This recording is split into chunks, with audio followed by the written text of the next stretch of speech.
आप सभी को देखिए, आज हम कवर करने जा रहे हैं इस वीडियो में फाइनेंशियल मैनेजमेंट का एक बहुत ही इम्पोर्टेंट टॉपिक जिसका नाम है इन्वेंट्री मैनेजमेंट। तो देखिए, इसकी काफ़ी सारी जो टेक्निक्स हैं, लेकिन इस वीडियो में हम सिर्फ इन्वेंट्री मैनेजमेंट के मीनिंग, ऑब्जेक्टिव, डिफरेंट टेक्निक्स के बारे में समझेंगे और इन्वेंट्री लेवल्स जो है उनके बारे में हम विस्तार से जानेंगे। बाकी जो अदर जो टेक्निक्स है उनके बारे में हम नेक्स्ट वीडियो में बात करेंगे। ठीक है, तो आइए शुरू करते हैं। देखिए, सबसे पहला क्वेश्चन उठता है कि इन्वेंट्री जब हम बोलते हैं तो इन्वेंट्री वर्ड इसमें इंक्लूड क्या क्या होता है। तो देखिए, इन्वेंट्री में हम लोग इंक्लूड करते हैं सबसे पहले रॉ मटेरियल। रॉ मटेरियल का मतलब क्या होता है कि वो मटेरियल जिसे आप कन्वर्ट करके तैयार माल में बदलने वाले हैं। ठीक है, फॉर एग्जांपल जैसे मैं बात करूं गन्ना, ठीक है, शुगर केन। अब गन्ने को आप चीनी में बदलेंगे तो गन्ना जो है उसके लिए क्या हो गया, रॉ मेटल। इसी तरह से कॉटन जो कपास है वो एक सूती कपड़ा मिल के लिए हो गया रॉ मेटल। ठीक है, फिनिश्ड गुड्स। फिनिश्ड गुड्स का मतलब जो तैयार माल, जैसे कि चीनी तैयार हो गई तो वो फिनिश्ड गुड्स हो गया, या कपड़ा जब तैयार हो चुका है तो वो फिनिश्ड गुड्स हो गया। लेकिन वर्क इन प्रोग्रेस का मतलब क्या है कि आपने रॉ मेटेरियल पर जो प्रोसेसिंग है वो शुरू कर दी है, लेकिन अभी पूरी तरह से फिनिश्ड गुड्स में वो कन्वर्ट नहीं हो पाया है। लाइक आपने गन्ने से आपने उसको जूस में कन्वर्ट कर लिया, लेकिन अभी उसकी आगे की प्रोसेसिंग नहीं हुई है। गन्ने से आपने जूस तो निकाल लिया जिससे चीनी बनने वाली है, लेकिन वो अभी जूस के रूप में है और उसको अभी आपने चीनी के रूप में कन्वर्ट नहीं किया है। तो अभी उस जूस को हम क्या बोलेंगे, उसे हम कहेंगे कि वर्क इन प्रोग्रेस। ठीक है, इसके अलावा जो छोटे छोटे स्पेयर पार्ट्स होते हैं, छोटे छोटे पुर्जे होते हैं, उनको भी हम इसी इन्वेंट्री में शामिल करते हैं। तो stores and spare parts also the parts of inventory, hence these are also included in inventory management. ठीक है, तो आगे बढ़ें। अब क्वेश्चन उठता है कि ये इन्वेंट्री कंट्रोल या इन्वेंट्री मैनेजमेंट होता क्या है, इसमें क्या कुछ शामिल करते हैं। तो उससे पहले आप एक चीज़ ये समझिए कि जब बिजनेस को स्मूथली चलाना है, ख़ासतौर पर एक मैन्युफैक्चरिंग फर्म जो है, तो उसको अगर रॉ मटेरियल टाइम पर ना मिले, कंटिन्यूस रूप में अवेलेबल ना हो, तो उसे स्टॉक आउट कंडीशन, ठीक है, स्टॉक आउट मतलब माल का ना होना, स्टॉक आउट कंडीशन को फेस करना पड़ेगा। और वो काफ़ी ज़्यादा मतलब कह लीजिए कि पेनफुल होती है एक फर्म के लिए, उसका काफ़ी ज़्यादा नुकसान उठाना पड़ता है। इसको आप ठीक इस तरह से समझ लीजिए, मान लीजिए आपने कोई कंस्ट्रक्शन वर्क शुरू किया और आप लेबर ले आए, मिस्त्री आ गया, मज़दूर आपके पास आ गए, बेलदार जो हैं, ठीक है, लेकिन अभी आपके पास जो आपको जो है जो कंस्ट्रक्शन वर्क शुरू करना था, तो उसके लिए ईंटें हैं, सीमेंट है, वो मेटेरियल अभी तक पहुंच ही नहीं पाया है। तो सोचिए क्या होगा अगर मान लीजिए वो हाफ डे लेट आता है, तो इस हाफ डे की पूरी मजदूरी आपकी बेकार जाएगी। ठीक है ना, तो स्टॉक आउट की कंडीशन नहीं होनी चाहिए, यानी कि रॉ मटेरियल आपके पास पर्याप्त मात्रा में हर वक्त अवेलेबल रह सके, ये ज़रूरी है। लेकिन एक बात और भी ध्यान रखने लायक है कि अगर आप अननेसेसरी ज़रूरत से ज़्यादा मेटेरियल परचेज कर लेंगे तो उससे क्या नुकसान होगा, उससे नुकसान ये होगा कि आपका बहुत सारा रुपया, बहुत सारी पूंजी स्टॉक में फंसी रहेगी। मान लीजिए आपने 20 लाख रुपए का माल ख़रीदा और इसके लिए आपने कहीं बैंक से 10% की रेट पर रुपया उधार लिया था। अब सोचिए कि इस पर एक तरह से देखा जाए तो 2 लाख रुपए सालाना तो आपको ब्याज चुकाना है, या अगर ये ब्याज का पैसा नहीं हो, आपका अपना भी पैसा हो, तो भी आप इसको इस तरह से समझ सकते हैं कि इस रुपए को अगर मैं कहीं बैंक में जमा करता और मान लो 7% की रेट से मुझे एफडी वाला इंटरेस्ट मिलता, तो भाई जो है 20 लाख पर 7% मतलब 1,40,000 रुपये तो मुझे वैसे ही मिल जाने चाहिए थे। अब वो रुपया क्योंकि आपने इन्वेंट्री में लगा दिया, स्टॉक में इन्वेस्ट कर दिया, इसलिए वो रुपया अब आपको नहीं मिलेगा। इसलिए एक बैलेंस की ज़रूरत है कि ना तो बहुत ज़्यादा इन्वेस्टमेंट किया जाए। जब आप ओवर इन्वेस्टमेंट करते हैं इन्वेंट्री में, तो उससे क्या होता है, उससे एक तो वेस्टेज बढ़ती है, एक मेटल बहुत जल्दी अप्रचलन में आ जाता है, आउट ऑफ फैशन में आ जाता है। ठीक है, तो वो आपके लिए एक तरह का बर्डन बन जाता है, एक्स्ट्रा बर्डन बन जाता है। फिर आपको इंटरेस्ट का लॉस होता है, इसलिए आप चाहते हैं कि बहुत अधिक ओवर इन्वेस्टमेंट इन्वेंट्री में ना किया जाए। लेकिन अगर आप इस चक्कर में बहुत कम इन्वेस्टमेंट करेंगे इन्वेंट्री में, तो उससे प्रॉब्लम क्या आएगी? उससे सबसे बड़ी प्रॉब्लम जो आपको फेस करनी पड़ेगी कि बार बार स्टॉक आउट की कंडीशन आपको फेस करनी पड़ेगी, बार बार प्रोडक्शन प्रोसेस को रोकना पड़ेगा, और इससे नुकसान ये होगा कि इससे आपकी ऑपरेटिंग कॉस्ट बहुत ज़्यादा बढ़ जाएगी। ठीक है, तो अब आप समझ सकते हैं कि इन्वेंट्री कंट्रोल का या इन्वेंट्री मैनेजमेंट का मतलब क्या है कि maintain the inventory at such level so that stock out position can be avoided, कि हम स्टॉक आउट पोजीशन कि हमारे पास मटेरियल अवेलेबल नहीं है, उस कंडीशन को हम रोक सकें, उस कंडीशन को हम उससे हम बच सकें। ठीक है, without blocking unnecessary fund in stock items. लेकिन इसका मतलब ये भी नहीं कि आप बहुत ज़्यादा माल परचेज करके रख दें। ठीक है, तो अननेसेसरी इन्वेस्टमेंट भी नहीं होना चाहिए। ठीक है, और स्टॉक आउट की कंडीशन भी नहीं आनी चाहिए। ठीक है, तो इसका मतलब हो गया, अगर इसको थोड़ा सा और रिफाइन वे में बोलें, the main M of inventory management and control is that right kind of material in right quantity. ठीक है, सही तरह का मटेरियल जब आपको ज़रूरत हो, सही मात्रा में सही समय पर उपलब्ध रहे। ठीक है, ताकि ना तो आप ओवर इन्वेस्टमेंट करें और ना ही अंडर इन्वेस्टमेंट। ठीक है, प्रॉपर वे में इन्वेस्टमेंट आप कर सकें ताकि उसकी जो क्वांटिटी है आपके पास ना बहुत ज़्यादा रहे और ना ही बहुत कम रहे। तो ये इन्वेंट्री मैनेजमेंट और कंट्रोल का मेन स्कोप है। ठीक है, तो क्या ऑब्जेक्टिव्स है इस इन्वेंट्री मैनेजमेंट के? बेसिकली इन ऑब्जेक्टिव्स को दो कैटेगरी में बांटते हैं, ऑपरेटिव और फाइनेंसिंग। ठीक है, ऑपरेटिव का तो मतलब ये है कि हमारी प्रोडक्शन प्रोसेस में कोई रुकावट नहीं आना चाहिए, यानी कि सफिशिएंट मेटल हमारे पास अवेलेबल होना चाहिए, smooth availability of raw metal, हमारे पास मेटल हमेशा अवेलेबल रहे ताकि हम स्मूथली उस पर काम कर सकें। प्रोडक्शन कैपेसिटी जो है उसको हम बनाए रख सकें, यानी कि अच्छी क्वालिटी का, अच्छी किस्म का मेटेरियल हम खरीदें। ठीक है, इतना अधिक भी ना खरीदें कि उससे वेस्टेज बढ़े, तो वेस्टेज को रोका जा सके। ठीक है, और आउट ऑफ स्टॉक वाली जो कंडीशन जिसका मैं बार बार जिक्र कर रहा हूँ, तो उससे बचा जा सके। वहीं जो फाइनेंशियल ऑब्जेक्टिव्स होते हैं वो है इकोनॉमी इन परचेज, यानी कि मेटल जहाँ से ख़रीदना है तो प्रॉपरली आपको जो सही रेट पर अवेलेबल हो सके, उसकी ट्रांसपोर्टेशन कॉस्ट, उसकी स्टोरेज कॉस्ट, उसको आप मिनिमाइज़ कर सकें। अगर आपको कोई क्वांटिटी डिस्काउंट मिल रहा है या कोई और ऑफ़र मिल रहा है तो उसका भी मोस्ट एफिशिएंट वे में आप लोग फ़ायदा उठा सकें।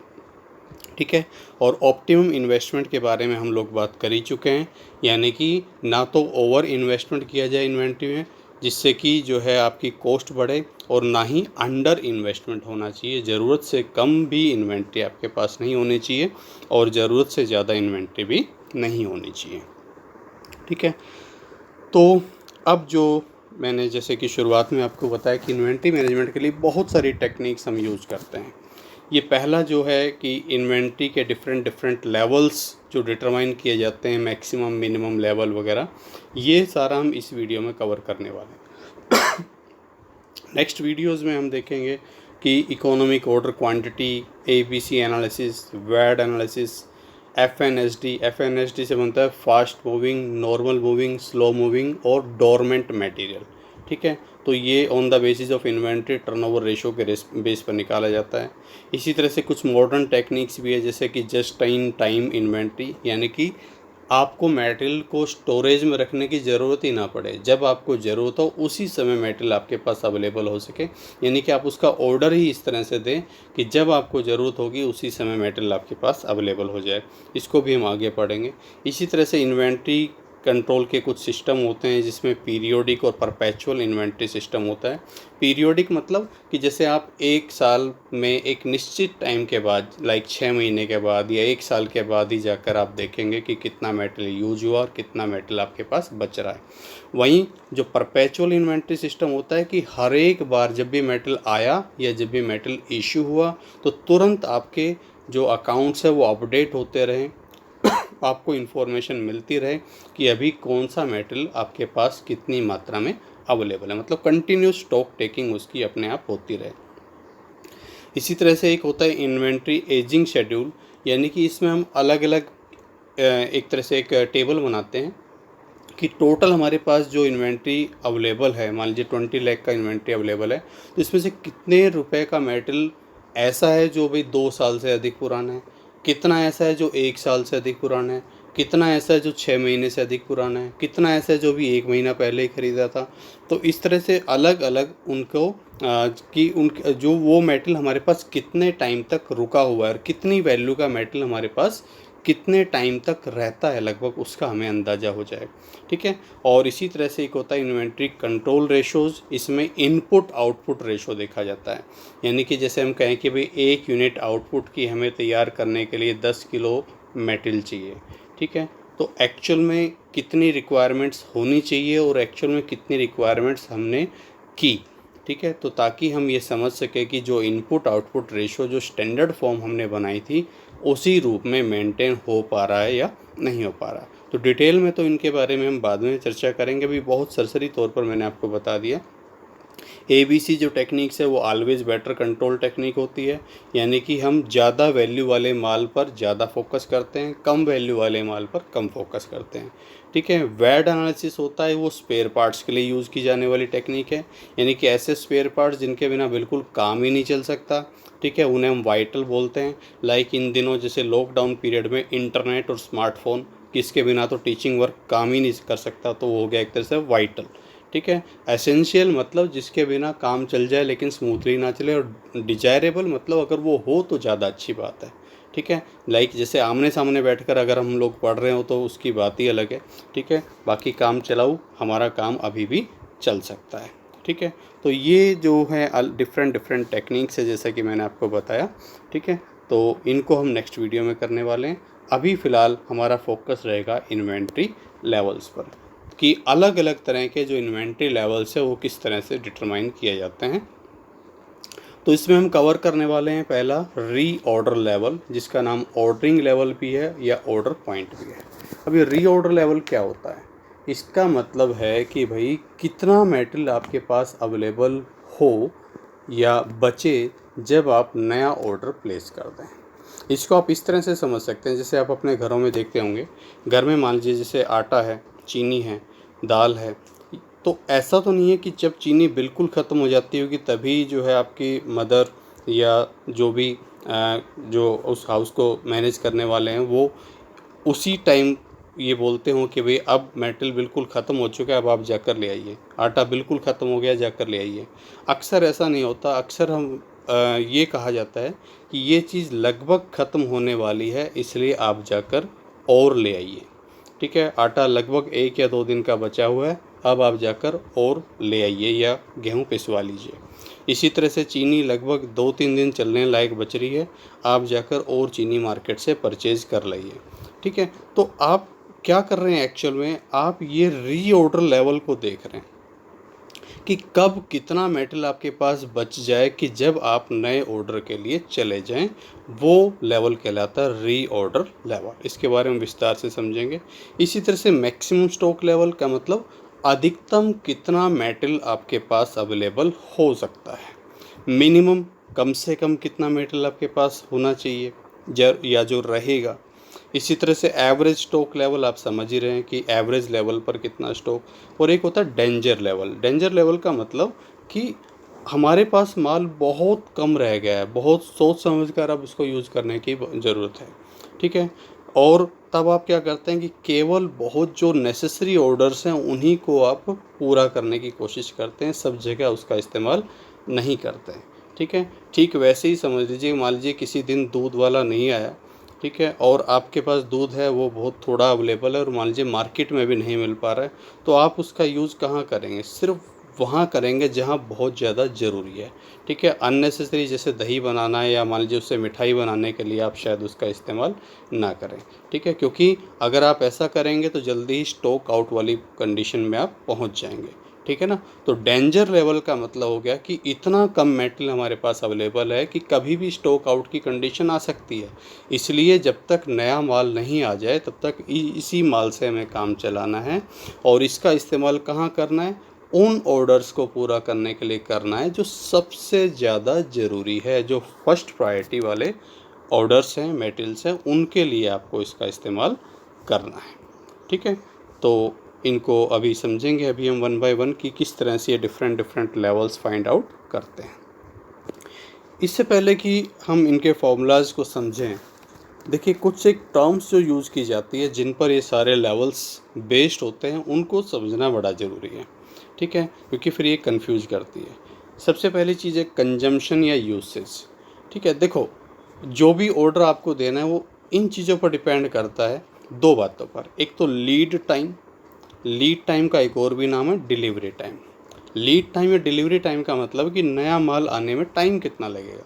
मान लीजिए आपको माल मंगवाना है दिल्ली से, ठीक है, दिल्ली से आपको माल मंगवाना है और मान लीजिए उसमें आने में 3 दिन लग जाते हैं। आज आप ऑर्डर प्लेस करते हैं तो आज ऑर्डर प्लेस करने के बाद 3 दिन के बाद वो माल आपके पास पहुंचता है। तो ये 3 दिन क्या कहलाएगा, लीड टाइम या डिलीवरी टाइम।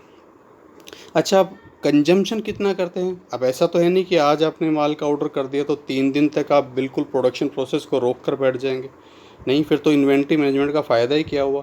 इन्वेंट्री मैनेजमेंट का तो पर्पज़ यही है कि भाई हमारा प्रोडक्शन उसी स्पीड से उसी ढंग से चलता रहे और तब तक नया माल आ जाए और उसके बाद फिर से दोबारा से शुरू हो जाए। तो इस दौरान आप कंजम्पशन कितना करते हैं, रॉ मटेरियल कितना यूज़ करते हैं? मान लीजिए 500 यूनिट्स आप मटेरियल रोज़ाना यूज़ करते हैं, तो ये आपका हो गया कंजम्पशन या यूसेस। ठीक है, तो जो भी लेवल्स हैं वो बहुत हद तक इन पर डिपेंड करते हैं कि हमारा कंजम्पशन कितना है, यूज कितना है, डेली बेसिस पर या वीकली बेसिस पर। इसी तरह से जो माल हम ऑर्डर करते हैं वो आने में टाइम कितना लगता है। ठीक है, अब मैक्सिमम, मिनिमम और नॉर्मल यूसेज का मतलब क्या है? देखिए, रॉ मटेरियल जो है हमारे पास जो रिक्वायरमेंट्स होती है, वैसा तो है नहीं कि हम रोज़ाना बराबर 500 यूनिट यूज़ करते होंगे। ठीक है, हम जरूर यूज़ करते हैं ज़रूरत के हिसाब से कि जिस तरह के ऑर्डर्स हमारे पास है। अब मान लीजिए हमारा पिछला एक्सपीरियंस बताता है कि कभी कभार तो हमें 500 यूनिट की भी ज़रूरत पड़ जाती है डेली बेसिस पर, और कभी कभी ऐसा होता है कि 300 यूनिट ही हम लोग यूज करते हैं, ज़्यादा से ज़्यादा 500, कम से कम 300। ऑन एन एवरेज की मैं बात करूं तो अगर इन दोनों को जोड़े और 2 से डिवाइड करें तो 400 यूनिट हम ऑन एन एवरेज यूज़ करते हैं। ठीक है, तो ये हो कहलाएगा मैक्सिमम यूसेज 500 यूनिट, 300 यूनिट कहलाएगा मिनिमम यूसेज या कंजम्पशन, और 400 यूनिट कहलाएगा एवरेज कंजम्पशन। इसी तरह से जब आप ऑर्डर करते हैं तो ऑर्डर करते हुए भी ऐसा तो है नहीं कि बिल्कुल फिक्स्ड उसी टाइम माल पहुंच जाता है। मान लीजिए आपको लगता है कि माल लगभग 5 दिन में जाकर पहुंचता है, ठीक है, लेकिन कभी कभार उसमें जो है टाइम लग जाता है थोड़ा सा ज़्यादा। कभी कभार मान लीजिए उसमें 7 दिन भी लग जाते हैं। ठीक है, तो ऑन एन एवरेज कितने टाइम में माल आपके पास पहुंच जाता है ऑर्डर देने के बाद? अगर मैं 5 और 7 की एवरेज ले लूँ तो ये होता है 6। तो इस 5 को मैं बोलूँगा मिनिमम लीड टाइम या डिलीवरी टाइम, 7 को मैं बोलूँगा मैक्सिमम लीड टाइम कि ज़्यादा से ज़्यादा कितना टाइम लगता है, और इस 6 को मैं बोलूँगा एवरेज लीड टाइम या एवरेज डिलीवरी टाइम। ठीक है, आगे बढ़ते हैं। तो ये लीड टाइम का मैंने बता ही दिया। हाँ, एक चीज़ और, री ऑर्डर क्वान्टिटी। अब जब बच्चे क्वेश्चन करते हैं तो उनको बड़ा कन्फ्यूजन हो जाता है, वो कई बार दोनों को एक ही रूप में ले जाता है कि री ऑर्डर क्वान्टिटी क्या है और री ऑर्डर लेवल क्या है, दोनों में अंतर कर लो। मैं फिर से उसी एग्जाम्पल पर आता हूँ कि जब मान लीजिए घर में 1 किलो चीनी बच गई और आपने कहा कि भाई चीनी ले आइए मार्केट से जाकर, ठीक है, तो 1 किलो चीनी जब आपने नए ऑर्डर के लिए कहा कि वे जाकर मार्केट से चीनी ले आइए, तो वो 1 किलो चीनी तो है री ऑर्डर लेवल। अब मार्केट से आप चीनी लाते कितने हैं अपनी ज़रूरत के हिसाब से? मान लीजिए ऑन एन एवरेज आप जब एक बार मार्केट जाते हैं तो 5 किलो चीनी आप एक बार में ले आते हैं। ये कहलाएगा री ऑर्डर क्वांटिटी। डिफरेंस समझ में आ गया? यानी कि कितना मटेरियल जब आपके पास रह जाए जबकि नया ऑर्डर प्लेस किया जाएगा, वो तो कहलाता है री ऑर्डर लेवल। और नए ऑर्डर में एक बार में कितना माल मंगवाया जाएगा उसे कहते हैं री ऑर्डर क्वांटिटी कि एक बार में कितनी क्वांटिटी आपको मंगवानी है, चाहे वो चीनी है, चाहे वो आटा है, दाल है या और जो भी कुछ है, ठीक है। और अगर हम अपनी मैन्युफैक्चरिंग कंसर्न के हिसाब से देखें तो उसके हिसाब से रॉ मेटेरियल की हम बात करें कि कितना रॉ मेटेरियल हमारे पास बचा कि हमने नया ऑर्डर दे दिया, वो तो हो गया रीऑर्डर लेवल। और एक बार में हमारे पास जब रॉ मेटेरियल का लॉट आता है तो कितनी क्वांटिटी हम खरीदते हैं, वो कहलाता है रीऑर्डर क्वांटिटी, ठीक है। और एक होता है इसमें सेफ्टी स्टॉक, ठीक है। ये दोनों मैंने क्लियर कर ही दिए। सेफ्टी स्टॉक होता है एक तरह से, जैसे कि आप यूँ समझ लो जैसे कि आपकी गाड़ी में या बाइक में रिजर्व पेट्रोल, ठीक है। अब वो जो रिजर्व में जब जब आपकी बाइक रिजर्व में लग जाती है तो आप ऐसा तो है नहीं कि उसी को चलाते रहेंगे जब तक ख़त्म ना हो जाए, ठीक है ना। तो उसको आप किस लिए रखते हैं कि भाई ठीक है, जहाँ बीच में किसी ऐसी जगह पर वो बाइक रिजर्व में लगी, जब आसपास कोई पेट्रोल पंप नहीं है तो आपने उसका यूज़ कर लिया, लेकिन जैसे ही नेक्स्ट पेट्रोल पंप पर आप पहुंचते हैं तो आप फिर से पेट्रोल फिलिंग करवा लेते हैं, ताकि वो जो स्टॉक है, वो जो पेट्रोल है, वो आपकी उस टंकी में हमेशा बना रहे और बाकी इससे ऊपर वाला जो है वो आप यूज़ करते रहें, ठीक है। तो इस सेफ्टी स्टॉक एक तरह से यूँ समझ लीजिए कि वो स्टॉक जो आपने इस पर्पज़ से रखा हुआ कि इस तरह के इमरजेंसी टाइम में हम लोग यूज़ कर लेंगे, अदरवाइज़ रूटीन में वो यूज़ करने के लिए नहीं है, उसे हम सेफ्टी स्टॉक बोलते हैं। तो अगर इन टर्म्स को आप अच्छे से समझ लेते हैं तो आगे आपको इन्वेंट्री लेवल्स को समझने में ज़्यादा समस्या नहीं आनी चाहिए, ठीक है। तो शुरू करते हैं वन बाय वन। सबसे पहले हम लेते हैं रीऑर्डर लेवल को। रीऑर्डर लेवल भी बोलते हैं इसको, इसे ऑर्डर पॉइंट भी बोलते हैं, इसे ऑर्डरिंग लेवल भी बोलते हैं, एक ही बात है। अब इससे पहले कि मैं फॉर्मूले पर बात करूं, मैं दोबारा अपने उसी एग्जांपल पर आता हूं कि आपकी कंपनी है, ठीक है, और आप इस तरह से समझिए और मुझे बताइए कि 400 यूनिट आप ऑन एन एवरेज यूज़ करते हैं, ठीक है, लेकिन कभी कभार ऐसा भी हो जाता है कि आपको 600 यूनिट यूज़ करनी पड़ती है रॉ मटेरियल की, केजी लगा लीजिए। 400 किलो रोज़ाना आप यूज़ करते हैं, लेकिन कभी कभार ऐसा भी पड़ता है कि आपको 600 केजी भी यूज़ करना पड़ जाता है। और कभी कभार मौका ऐसा भी आ जाता है कि सिर्फ 300 केजी में ही काम चल जाता है, जब बहुत कम प्रोडक्शन हो रहा होता है, रिक्वायरमेंट बहुत कम होती है। तो ये सारे क्या है, अगर आप गौर से देखें तो ये है आपका कंजम्पशन। इसे मैं क्या बोलूँगा, मैक्सिमम कंजम्पशन, ठीक है। इसे मैं क्या बोलूँगा, मिनिमम कंजम्पशन, ठीक है। और ये हो गया आपका नॉर्मल कंजम्पशन या एवरेज कंजम्पशन। अच्छा, अब ये माल जब आप ऑर्डर करते हो तो कितने टाइम में आ जाता है। अब जो मैं बात अभी एग्जांपल चीनी या आटे की कह रहा था, तो चलो आपको पास की मार्केट से लेकर आना है तो उसमें बहुत ज़्यादा टाइम नहीं लगता।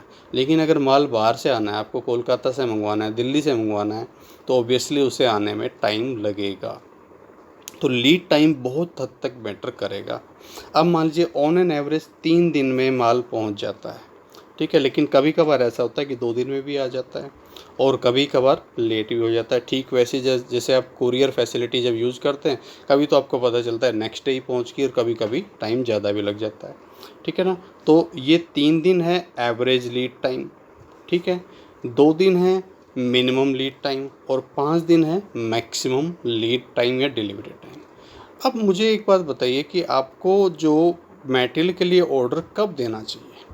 अब वैसे तो ऑन एन एवरेज आप 400 केजी यूज़ करते हैं और ऑन एन एवरेज 3 दिन में ही माल आ भी जाता है। तो जब 3 दिन का आपके पास कंजम्पशन बचे तो 400 गुना 3, जब आपके पास 1200 केजी बच जाए माल तो आपको ऑर्डर दे देना चाहिए, ठीक है। लेकिन तब क्या होगा अगर ये माल 3 दिन में ना पहुंचकर 5 दिन में पहुंचा, तो 2 दिन तो आप खाली बैठे रहेंगे फिर, ठीक है। तो अब आपको लगेगा नहीं ठीक है भाई, 400 केजी को हमें 3 से नहीं 5 से गुना करना चाहिए, ताकि किसी भी तरह की अनसर्टेनिटीज़ है उसको दूर किया जा सके। लेकिन अब मैं फिर से कह रहा हूँ कि भाई ये तो 400 केजी तो ऑन एन एवरेज यूज करते हो, अगर मान लो बीच में 2 दिन 3 दिन या 4 दिन आपको 600 केजी यूज़ करना पड़ गया, तो फिर क्या करेंगे, फिर तो आपके पास मेटल कम पड़ जाएगा, स्टॉक आउट की कंडीशन हो जाएगी। तो तब क्या करना चाहिए, तो इसलिए हम क्या करते हैं, सेफ साइड होकर हम ये देख लेते हैं कि भाई ज़्यादा से ज़्यादा कितना मेटल यूज होता है ये बताओ, और ज़्यादा से ज़्यादा कितने दिन लगते हैं, ठीक है। ज़्यादा से ज़्यादा लगने वाले दिन में ज़्यादा से ज़्यादा यूज होने वाले मेटल के हिसाब से जो वो मेटल हमारे पास जो अवेलेबिलिटी जब बच जाए तो भैया तब ऑर्डर दे दो, ताकि किसी भी हालत में हमारी प्रोडक्शन प्रोसेस ना रोके। तो अब आपका रीऑर्डर लेवल क्या होना चाहिए लॉजिकली अगर देखा जाए तो, कि जब आपके पास 5 दिन का मेटल बचे, और 5 दिन का भी 400 के हिसाब से नहीं, 600 के हिसाब से, तो 600 गुना 5, जब 3000 केजी मेटल आपके पास बचे तो आपको ऑर्डर दे देना चाहिए।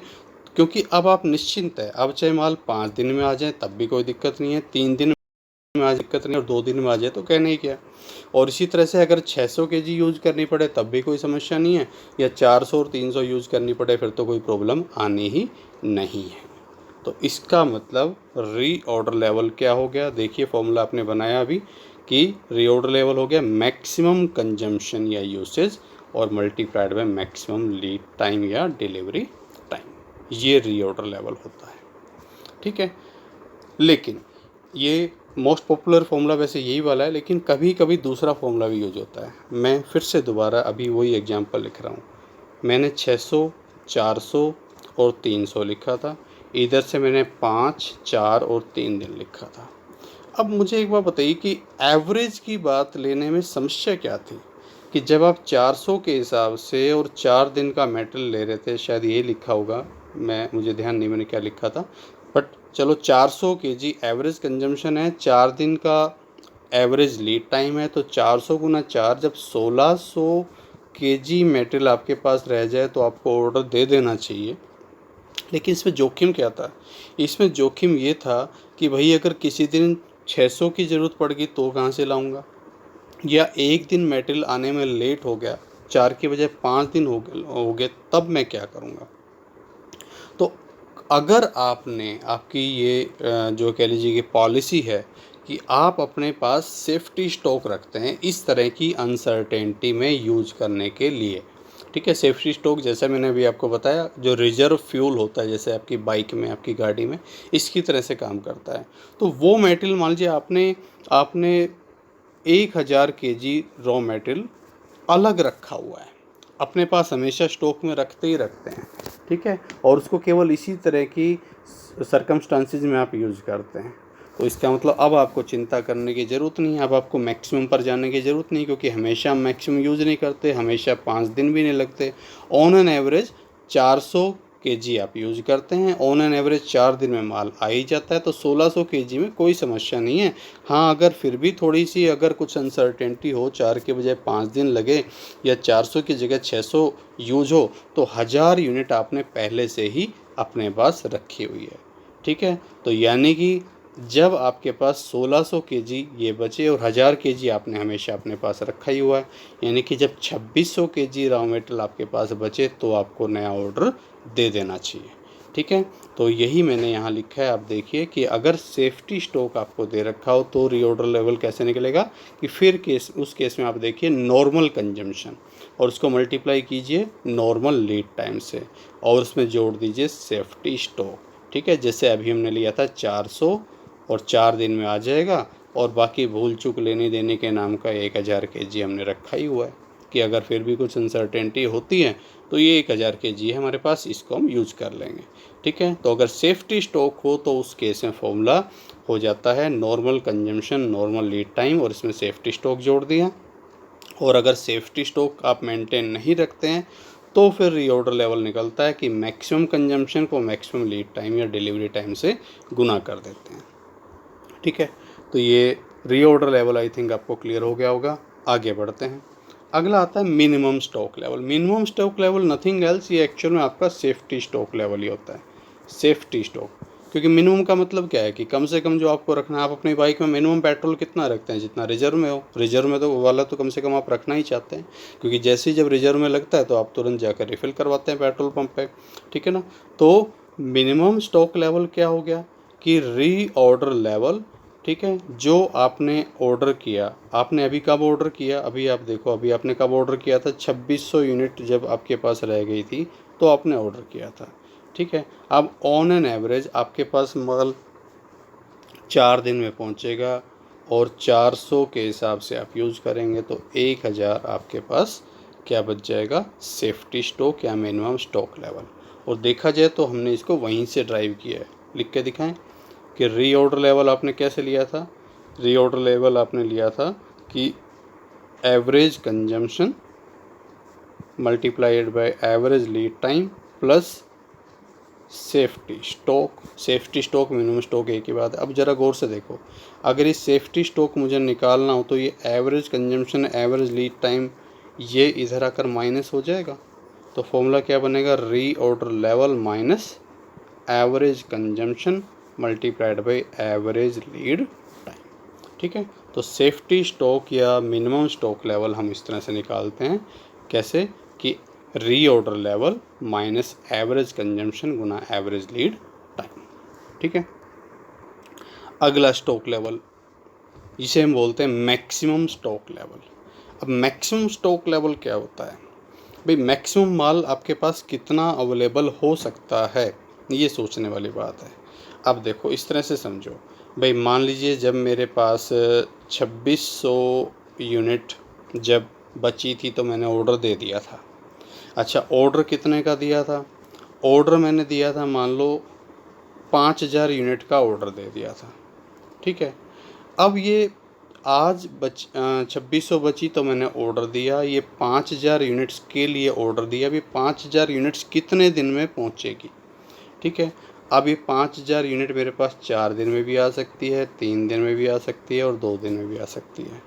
ठीक है, और इस दौरान मेरा कंजम्पशन पर डे, एक दिन का कंजम्पशन मेरा 500 यूनिट भी हो सकता है, एक दिन का मेरा कंजम्पशन सिर्फ 400 यूनिट भी हो सकता है और एक दिन का मेरा कंजम्पशन मात्र 300 यूनिट भी हो सकता है। ठीक है, तो अब ज़रा सोचने वाली बात है कि आपके पास मैक्सिमम स्टॉक कितना होगा। ठीक है, 2600 यूनिट्स है आपका रीऑर्डर लेवल जब आपने नया ऑर्डर दे दिया। 5000 यूनिट्स के लिए ऑर्डर दे दिया, वो यूनिट अभी रास्ते में है, आने वाली है।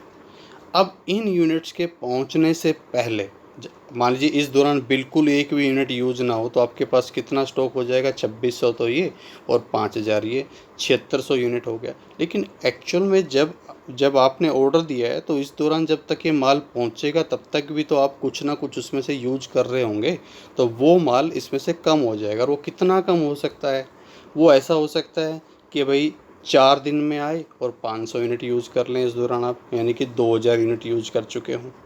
वो माल 3 दिन में आए और इस हिसाब से आप 400 के हिसाब से यूज़ करते रहें। और ऐसा भी हो सकता है कि वो 2 दिन में पहुँचे और आप 300 के हिसाब से ही यूज़ कर रहे हो। तो अधिक से अधिकतम मेटल कितना हो सकता है कि इस दौरान मान लीजिए बाय चांस 2 दिन में ही माल पहुंच गया और इस दौरान आपने यूज़ भी 300 यूनिट ही की, 300 के हिसाब से तो 600 यूनिट ही आप यूज़ कर पाए थे, तभी नया माल आ गया। ठीक है, तो 2600 में से 600 गई, 2000 और फिर 5000 यूनिट्स और आकर जुड़ गई 7000। ठीक है, तो मैक्सिमम स्टॉक लेवल का मतलब है कि आज आपने जो ऑर्डर दिया उसके बाद जो नया माल जो है वो कम से कम टाइम में पहुंच जाए और इस दौरान आप कंजम्पशन भी कम से कम कर रहे हो। ठीक है, तो उस हिसाब से आपके पास कितना स्टॉक हो सकता है। तो ये हो गया रीऑर्डर लेवल, जैसा कि मैंने अभी लिखा था। इसमें रीऑर्डर क्वांटिटी ये मैं एक्सप्लेन कर ही चुका हूँ।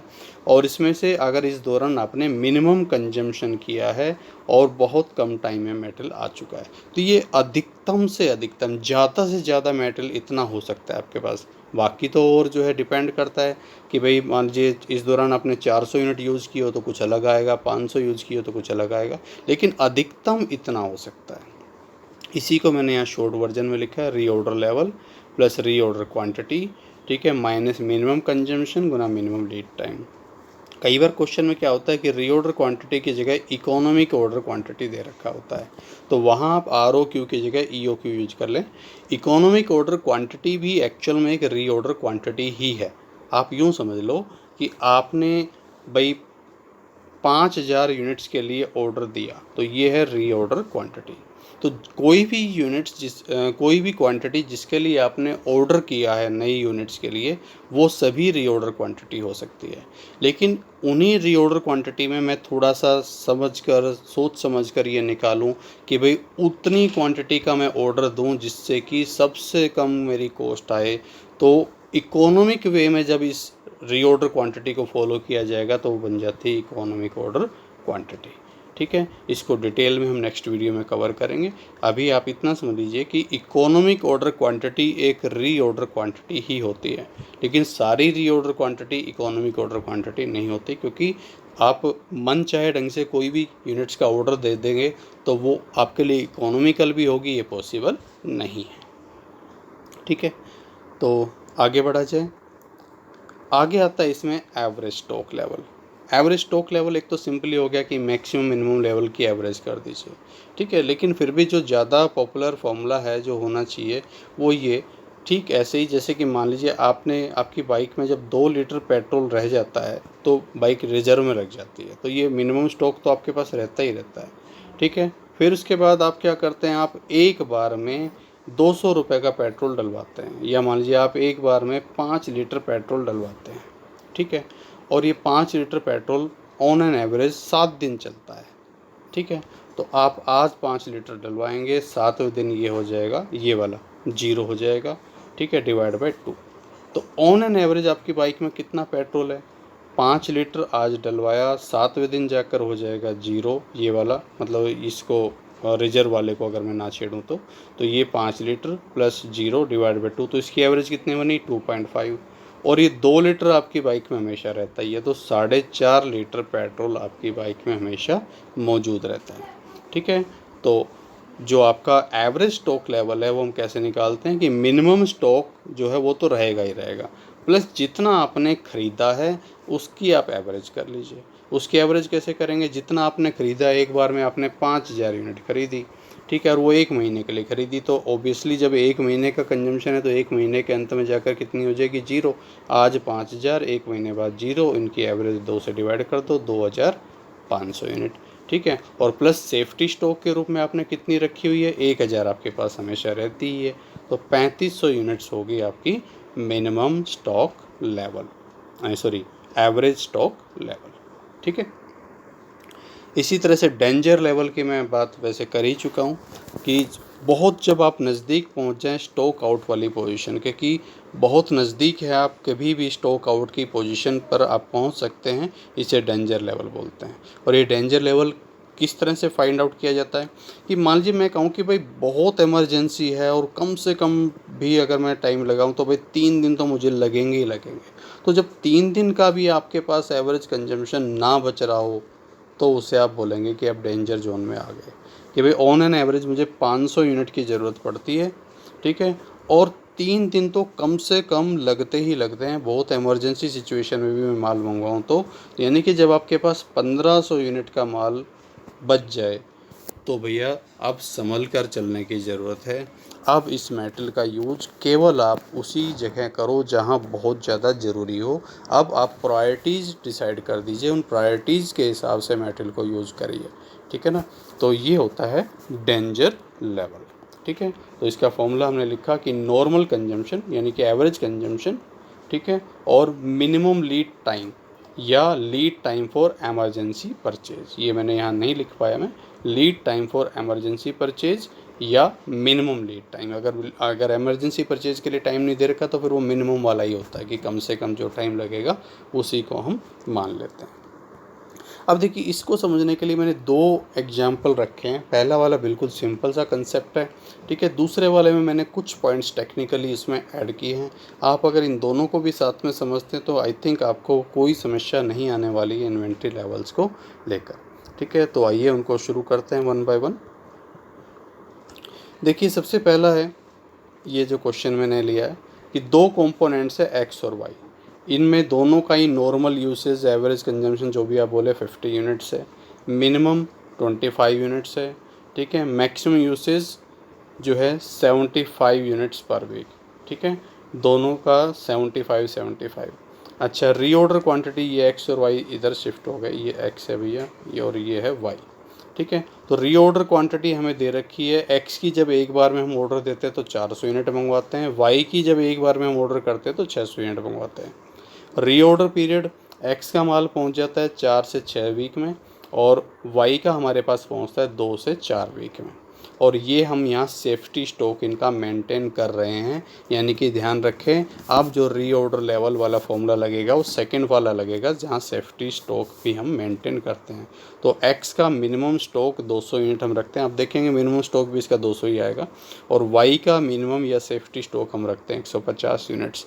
तो हमें इन्वेंट्री लेवल्स निकालने हैं, ठीक है। कैसे निकालें? सबसे पहला आपको निकालना होता है रीऑर्डर लेवल। तो रीऑर्डर लेवल कैसे निकालते हैं कि एवरेज कंजम्पशन कितना है। एवरेज कितना कंजम्पशन है भाई? एक्स की मैं बात करूँ तो 50 यूनिट, एक्स का 50 यूनिट्स। अच्छा, एक्स का माल ऑन एन एवरेज कितने टाइम में आ जाता है? 4 से 6 वीक में। यानी कि एवरेज करूँ तो 4 × 6 / 2 5 वीक्स में आ जाता है। तो 50 × 5 250, ठीक है। प्लस जो आप मिनिमम स्टॉक अपने पास बनाए रखते हैं 200 यूनिट का, यानी कि 450 यूनिट्स हो गया आपका रीऑर्डर लेवल। किसके लिए? एक्स के लिए। और इसी तरह से वाई के लिए। ये देखिए सॉल्यूशन मैंने किया हुआ है। एवरेज लीड टाइम निकाला है पहले एक्स का 4 + 6 / 2 5 वीक्स, और वाई का 2 + 4 / 2 ये 3 वीक्स है। तो रीऑर्डर लेवल हमने कौन सा फॉर्मूला लिया है यहाँ? Average consumption, average lead time plus safety stock. तो 5 × 50 + 200 450, और नॉर्मल कंजम्पशन तो दोनों का सेम ही था 50, ठीक है। मिनिमम कंजम्पशन जो है वो जो लीड टाइम है वो दोनों का अलग अलग था। वाई का था 2 से 4 वीक्स, तो इसका एवरेज हो गया 3 वीक्स, ठीक है। तो 3 × 50 और प्लस सेफ्टी स्टॉक जो कि 150 है, ठीक है। 300 यूनिट्स ये देख पा रहे हैं आप, ठीक है। 2 to 4 वीक्स, ठीक है। और 150 का जो इसका है सेफ्टी स्टॉक, ठीक है। और एवरेज कंजम्पशन है 50, तो 50 × 3 + 150, ठीक है। तो ये हो जाएंगे दोनों के रीऑर्डर लेवल। यानी कि जब एक्स की 450 यूनिट बचे तब नया ऑर्डर देना है, वाई की 300 यूनिट देनी तब नया ऑर्डर बचे तब नया ऑर्डर देना है। मिनिमम लेवल तो निकाले या ना निकाले ये 200 और 150 ही आएंगे, आप करके देख लें। Reorder level minus average consumption गुना एवरेज लीड टाइम, तो 450 माइनस 5 × 50 और 300 माइनस 3 × 50 करेंगे तो 150, ठीक है। मैक्सिमम स्टॉक लेवल को समझिए। मैक्सिमम स्टॉक लेवल क्या है? एक्स का मैक्सिमम स्टॉक देखो, एक्स का मैक्सिमम स्टॉक लेवल हम कैसे निकालें? यहाँ से करते हैं क्वेश्चन से, ठीक है। एक्स का देखिए, अभी हमने रीऑर्डर लेवल निकाला 450। जब 450 यूनिट बची तो हमने ऑर्डर दे दिया, और कितने का ऑर्डर दे दिया भाई? 400 यूनिट का ऑर्डर दे दिया। ऑर्डर बुक हो चुका, ये ऑर्डर चल पड़ा है यहाँ तक। लेकिन अब ये आने में कितना टाइम लगेगा? ये भाई चाहे कितनी तेज़ी से आए, ये कम से कम 4 वीक तो लेगा ही लेगा, ठीक है। और इस दौरान हम खूब देख देख कर धीरे धीरे बहुत कम से कम यूज़ करें तो भी 25 यूनिट तो रोज़ाना यूज करेंगे ही करेंगे, ठीक है। तो 450 में 400 जुड़ेंगी, लेकिन जब तक 400 जुड़ेंगी तब तक कम से कम 100 यूनिट तो खपत हो ही चुकी होगी। तो 450 + 400 माइनस 4 × 25, यानी कि ये कितना हो गया भाई? ये 850 - 100 750 यूनिट मेरा मैक्सिमम स्टॉक लेवल है, ठीक है। रीऑर्डर लेवल, रीऑर्डर क्वांटिटी, ये 4 क्या है? मिनिमम लीड टाइम, और 25 है मिनिमम कंजम्पशन। तो वही फॉर्मूला देखिए यहाँ लगा हुआ है, reorder level, reorder quantity minus minimum consumption गुना मिनिमम लीड टाइम, तो 750 यूनिट्स। और सिमिलर वे में हमने वाई का निकाला है। मिनिमम इसका जो रीऑर्डर लेवल आ रहा था 300, इसका जो रीऑर्डर क्वांटिटी था 600, और मिनिमम कंजम्पशन इसका भी 25 था, लीड टाइम था मिनिमम 2, तो 850 यूनिट्स इसका। एवरेज स्टॉक लेवल, एक तो आप ओपनिंग मैक्सिमम और मिनिमम दोनों का एवरेज करके निकाल दें, सिंपली निकल आएगा। और दूसरा जो मैं बता रहा था कि भाई एक्स का हम 200 यूनिट्स तो मेंटेन रखते ही रखते हैं अपने पास। अच्छा, ऑर्डर कितने का देते हैं? ऑर्डर देते हैं 400 का। तो आज आएगा, आज हमने ऑर्डर दिया, आज हमारे पास पहुंचा, ठीक है। और ये भाई मान लीजिए 10 दिन के लिए आया है जब भी, तो 10वें दिन बचेगा 0। तो ऑन एन एवरेज हमारे पास कितना बचा डेली बेसिस पर अगर हम देखें तो 200 यूनिट्स हमारे पास ये रहेगा, ठीक है। ओपनिंग क्लोजिंग / 2, और 200 हम अपने पास बनाए रखते हैं। तो 400 यूनिट्स जो है हमारा ये कहलाएगा एवरेज स्टॉक लेवल। और आप ध्यान दीजिए दोनों से आंसर अलग अलग आते हैं, लेकिन दोनों सही माने जाते हैं, गलत कोई सा भी नहीं है, फिर भी ज़्यादा वेटेज हम इस सेकंड वाले मेथड को देते हैं। इसी तरह से वाई का भी 150 यूनिट्स तो मिनिमम स्टॉक है ही, प्लस 600 यूनिट्स आकर जुड़ गई, तो ऑन एन एवरेज जब इसकी करेंगे, इसकी खपत जब मैं इसको करूँगा 600 प्लस 0, 600 प्लस 0 डिवाइड बाई 2 करूँगा तो 300 हो गया। तो 300 में 150 आपके पास बनाई हुआ है, तो 450 आपका एवरेज स्टॉक लेवल हो गया।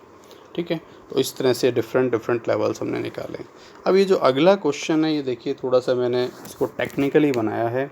ठीक है, इसको आप थोड़ा सा और समझ लें, क्योंकि हम जल्दबाजी में गलती क्या करते हैं, आप एक चीज़ समझ लीजिए, जो रीऑर्डर लेवल वगैरह की जो हम बात कर रहे हैं, वो बेसिकली हम पढ़ रहे हैं रॉ मटेरियल के बारे में, ना कि प्रोडक्शन के बारे में। तो ये सारा आपको रॉ मटेरियल के लिए करना है, ये सारा जो भी काम वर्किंग आपको करनी है। ठीक है, तो कई बार क्या होता है कि क्वेश्चन में आपको रॉ मटेरियल ना देकर प्रोडक्ट्स दे दिए जाते हैं, और वहाँ आप कंफ्यूज हो जाते हैं, गड़बड़ कर देते हैं। तो उसके लिए इस क्वेश्चन को आप ज़रा समझिए कि ABC लिमिटेड मैन्युफैक्चर्स, ध्यान दीजिए, manufactures 2 types of products X and Y। 2 product बना रही है, ये इसके प्रोडक्ट हैं। The weekly demand for both the products, ठीक है, मैक्सिमम डिमांड है X की 200 यूनिट और Y की X की 250 यूनिट और Y की 200 यूनिट। मिनिमम डिमांड जो है मार्केट में X की 150 और इसकी 100 यूनिट वीकली। ठीक है, वीकली डिमांड है। अच्छा, बोथ प्रोडक्ट्स रिक्वायर्स, अब इन दोनों को बनाने के लिए हमें चाहिए एक रॉ मेटल जिसका नाम है एम नाम का रॉ मेटल चाहिए। ठीक है, और वो कितना चाहिए कि X की 1 यूनिट को बनाने में 10 किलो लगता है, Y की 1 यूनिट को बनाने में 15 किलो लगता है। ठीक है, अच्छा, अगला जो पिछले क्वेश्चन में मैंने सिंपली रीऑर्डर क्वांटिटी दिया था, यहाँ मैंने रीऑर्डर क्वांटिटी ना देकर इसमें इकोनॉमिक ऑर्डर क्वांटिटी बोला है। तो इकोनॉमिक ऑर्डर क्वांटिटी आपको दी हुई है 45,000 यूनिट्स केजी। EOQ के बारे में डिटेल में नेक्स्ट वीडियो में समझेंगे। अभी आप सिर्फ इतना समझ लो कि ये आपका रीऑर्डर क्वांटिटी की जगह यूज होगा। डिलीवरी टाइम कितना है, 1 मंथ से लेकर 1.5 मंथ्स, यानी कि मिनिमम तो 1 मंथ और ये है 1.5 मंथ। इधर से ये हमें दे रखे हैं वीक्स के रूप में, तो इनको भी हम वीक्स में कन्वर्ट कर लेंगे। ठीक है, जानबूझकर घुमाया हुआ है। ठीक है, तो 4 वीक्स और ये हो जाएंगे 1.5 मंथ्स के 6 वीक्स। आगे किया हुआ है पूरा सॉल्यूशन, मैं आपको बताता हूँ। ठीक है, और से जो आपका डेंजर लेवल बताने के लिए इसमें मैंने एक चीज़ और ऐड कर दी कि emergency purchase can be made with in 2 weeks.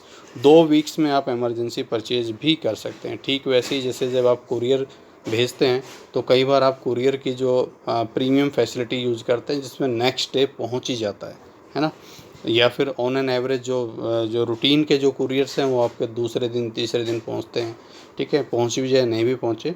ठीक है, तो ठीक इस तरह की कोई अगर एमरजेंसी परचेज फैसिलिटी आपके पास अवेलेबल है, वो 2 वीक्स की दे रखी है। ठीक है, तो आइए किस तरह से इसको फाइंड आउट करेंगे। तो पहली बात, हमें जो भी लेवल्स निकालने हैं वो X के या Y के नहीं निकालने, क्योंकि X और Y तो है हमारे प्रोडक्ट। हमारा रॉ मटेरियल क्या है, M, हमें M के लिए निकालना है। तो दोनों में रॉ मटेरियल M एक ही यूज हो रहा है। तो इसलिए सबसे पहले तो आप ये देखिए कि रॉ मटेरियल की रिक्वायरमेंट्स कितनी है। तो इसके लिए टेबल मैंने बनाई है, computation of maximum minimum and average requirement of material M per week. ठीक है, प्रोडक्ट हैं X और Y। ठीक है, पर यूनिट रिक्वायरमेंट X की 1 यूनिट में 10 किलो, Y की 1 यूनिट में 15 किलो। ठीक है, मैक्सिमम रिक्वायरमेंट, अब X की मार्केट में ज़्यादा से ज़्यादा डिमांड कितनी है, 250, और Y की कितनी है, 200। तो 250 और 1 यूनिट में 10 किलो तो 2500 kg, और इसकी 200 और 1 यूनिट में 15 किलो लगता है मेटल M। तो कितना लगेगा मेटल M, 3000 kg। तो ज़्यादा से ज़्यादा अगर ये बिक्री हो तो 5500 kg मेटल M की ज़रूरत पड़ेगी, और कम से कम बिक्री हो तो 150 या 100 हो तो उसी तरह से 10 और 15 से मल्टीप्लाई कर दीजिए, तो 3000 kg की ज़रूरत पड़ेगी हमें किसकी, मेटल M की। ये मैक्सिमम यूसेज, ये मिनिमम यूसेज, ये इसमें मेन पॉइंट था। और एवरेज या नॉर्मल यूसेज जब आपको निकालना हो तो वो कैसे निकाल लो, 5500 और 3000 को एवरेज कर लो, 4250 हो गया आपके पास कौन सा, नॉर्मल कंजम्पशन या नॉर्मल यूसेज। इसी तरह से जब ये सब चीज़ वीक्स में है तो डिलीवरी टाइम मंथ में दे रखा है, तो आप इसको भी वीक्स में कन्वर्ट कर लो। मिनिमम डिलीवरी टाइम 1 मंथ तो 4 वीक्स हो गया, मैक्सिमम डिलीवरी टाइम 1.5 मंथ्स, तो 6 वीक हो गया, और एवरेज हो जाएगा 4 + 6 / 2 यानी कि 5 वीक्स। अब ज़रा देखिए रीऑर्डर लेवल कैसे निकालेंगे। अब यहाँ सेफ्टी स्टॉक तो नहीं है, तो इसलिए maximum usage multiply maximum lead time, तो 5500 को 6 से हमने मल्टीप्लाई कर दिया, 33,000 यूनिट्स। इसी तरह से मिनिमम लेवल जब आपको निकालना हो तो reorder level minus average consumption, 33,000 minus average base पर अगर आप यूज़ करेंगे तो 4250 गुना 5 ये 5 वीक्स हैं, तो 11,750 आपके पास मिनिमम लेवल कम से कम बना रहना चाहिए। सेफ्टी स्टॉक लेवल भी आप इसे कह सकते हैं। इसी तरह से मैक्सिमम लेवल कैसे निकालेंगे कि रीऑर्डर लेवल 33,000 यूनिट्स पर आप नया ऑर्डर देंगे। नया ऑर्डर देंगे कितने का? 45,000 का। लेकिन जब तक वो मेटल पहुंचेगा तब तक आप कम से कम कितना यूज कर चुके होंगे? 3,000 यूनिट्स तो डेली यूज करेंगे ही, 3,000 kg तो, और कम से कम 4 वीक तो उसमें लगेंगे ही। तो इस तरह से 66,000 kg आपके पास मैक्सिमम लेवल हो सकता है। एवरेज स्टॉक लेवल कैसे निकालेंगे? दोनों तरीके से निकाल सकते हैं। मैक्सिमम मिनिमम डिवाइड बाय 2 करेंगे तो इतना आता है। बाकी मैं इस पर ज़्यादा जो कह लीजिए कि बिलीव नहीं करता हूँ, दूसरा वाले को मैं ज़्यादा तवज्जो देकर चलता हूँ कि मिनिमम लेवल 11,750 प्लस नया ऑर्डर दिया आपने 45,000 का, तो उसका आधा कर लीजिए, उसकी एवरेज कर लीजिए, तो 34,250 हो गया आपका एवरेज स्टॉक लेवल। अब रह गया क्या आपके पास? Danger level. डेंजर लेवल में एवरेज कंजम्पशन कितना है? 4250, ठीक है। और यहाँ अब इस क्वेश्चन में हमने दे दिया कि इमरजेंसी लीड टाइम आपको दिया होगा। अगर ये नहीं दे रखा होता तो जो मिनिमम टाइम होता है ना, मिनिमम जो लीड टाइम दे रखा होता, उसी को आप इमरजेंसी लीड टाइम यूज़ कर सकते हैं। तो 4250 गुना 4 करते हैं। अब फ़िलहाल तो यहाँ दे रखा है, तो 4250 गुना 2 यानी कि 8500 kg। यानी कि जब आपके पास 8500 kg हो जाए तो प्रोडक्शन को रूटीन में नहीं चलाना है। प्रोडक्शन प्रोसेस को जैसे रोज़ चलाते थे वैसे नहीं चलाना है। अब प्रोडक्शन प्रोसेस को देख कर चलाना है। सिर्फ उन ऑर्डर्स के लिए यूज़ करना है मेटल को जो सबसे ज़्यादा ज़रूरी है, ठीक है। तो इस तरह से ये अलग अलग इन्वेंट्री लेवल्स हैं जो इन्वेंट्री मैनेजमेंट के लिए एक बहुत इंपॉर्टेंट टूल्स माने जाते हैं, ठीक है। तो आई होप ये आपको समझ में आ गए होंगे, ठीक है। तो अभी इस वीडियो में तो इतना ही। बाकी जो अदर जो टेक्निक्स है वो हम नेक्स्ट वीडियो में कवर करने की कोशिश करेंगे, ठीक है। तो तब तक के लिए thank you, have a nice day.